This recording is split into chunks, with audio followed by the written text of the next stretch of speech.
নমস্কার, কেমন আছেন আপনারা সবাই? আশা করছি ভালো আছেন। আজ চলে এলাম একটা রেসিপি নিয়ে। আজ কিন্তু এটা বাটার রেসিপি, ঠিক আছে? চিংড়ি মাছ দিয়ে মানকচু বাটা করব।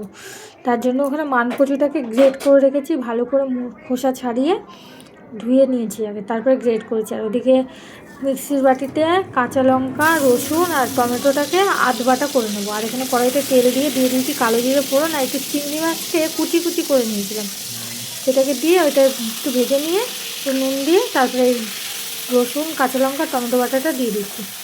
দিয়ে এটাকে একটু কষবো। আর এখান থেকে কিন্তু একটা দুর্দান্ত সেন্ট বেরোয়। আমি যে বলছি, আমার কিন্তু এখনই জিভে জল চলে আসছে। তারপর দিয়ে দিচ্ছি পরিমাণ মতো লবণ, হলুদ দিয়ে আর একটু কষিয়ে এটাকে তারপরে কচুটাকে দিয়ে দেবো। আর এইভাবে আপনারা বাটা করে খেয়ে দেখবেন, দুর্দান্ত স্বাদের লাগে। গরম ভাতে এটা হলে পরে আর কিছুই যেন লাগবে না।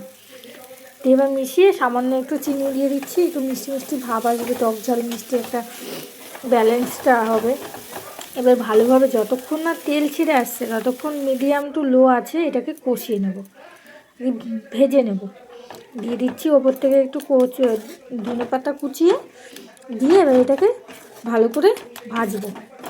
যখন দেখবো যে একদম তেল ছেড়ে এসছে তখন আপনি কড়াই থেকে উঠে আসবে। কেমন হলো আপনারা জানাবেন। Like, comment, share and subscribe. আর ইউটিউব থেকে দেখলে সাবস্ক্রাইব করবেন, আর ফেসবুক থেকে দেখলে ফলো করে আমার পাশে থাকবেন।